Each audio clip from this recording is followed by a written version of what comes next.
미국 플로리다 아파트 붕괴 사고 현장에서는 159명까지 늘어난 실종자 가운데 한 사람이라도 찾아내기 위한 총력전이 펼쳐지고 있습니다. 하지만 추가 붕괴 우려 속에 곳곳에서 화재까지 이어지면서 애를 먹고 있는데요. 사고 현장에 나가 있는 특파원 연결해서 현지 소식 들어보겠습니다.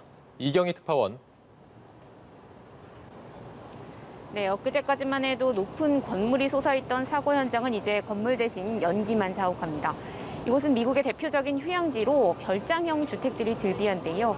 많은 이들이 살고 싶어하는 곳에서 벌어진 사고라 그런지 사고 현장이 주변 풍경과 대비되면서 더 처참하게 느껴지기도 합니다.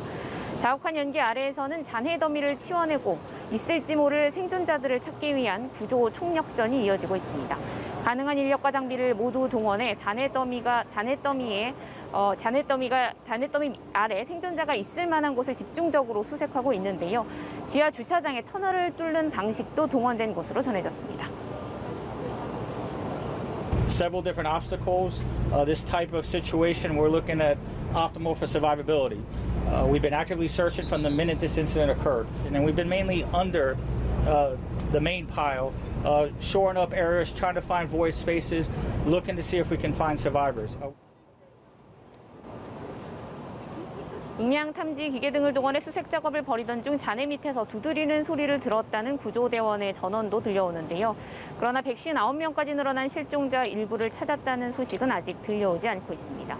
159명 중에는 아르헨티나, 파라과이 등 중남미 국가 출신이 31명에 달하는데요. 이 중에는 파라과이 영부인 자매가족, 전 칠레 대통령의 사촌도 있습니다. 코로나19를 피해 백신을 맞으러 와 해당 아파트에 묵었던 것으로 전해집니다. 실종자 가족들은 인근 주민센터에서 구조 소식을 간절히 기다리면서 뜬 눈으로 밤을 지새우기도 했습니다.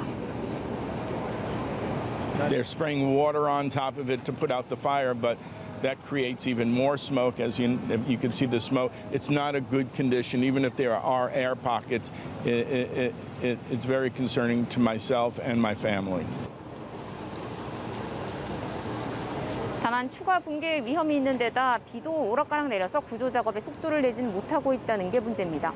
현지 언론은 추가 생존자가 있을 가능성에 희망을 버리지 않으면서도 심야의 사고가 발생한 데다 사고 발생 이틀째로 접어든 점 등을 들어서 대규모 인명피해로 이어질 가능성을 우려하고 있습니다. 네, 그리고 사고 전부터 이상 징후가 있었다는 증언들이 쏟아지고 있는데요. 사고 원인에 대해서 나온 게 있습니까? 네, 미국인들은 2021년도에 미국에서 이런 사고가 일어났다는데 경악하고 있습니다. 사고 발생 지역인 서프사이드 찰스 버켓 시장은 미국에서 건물은 무너지지 않는다면서 이건 제3세계에서 발생하는 일이라고 탄식하기도 했습니다. 1981년도에 세워진 이 아파트는 40년 된 건물의 경우 당국의 안전성 재인증을 받아야 하는 규정에 따라서 엔지니어링 점검과 함께 보수 작업을 진행하고 있었는데요. 아파트 관리회사 측은 최근 점검 때 안전과 관련해선 이상을 발견하지 못했다고 밝혔습니다. 그러나 아파트 주민 일부는 이전부터 건물이 이상하다는 느낌을 받아왔다고 주장하고 있는데요. 이번 사고로 실종된 어머니에게서 사고 전날에 집에서 삐걱거리는 소리가 났다는 전화를 받았다는 사람도 있고요. 몇 달 전 인근에서 공사가 진행됐는데 공사 기간 내내 아파트가 흔들리는 진동을 느꼈다는 주민도 있었습니다.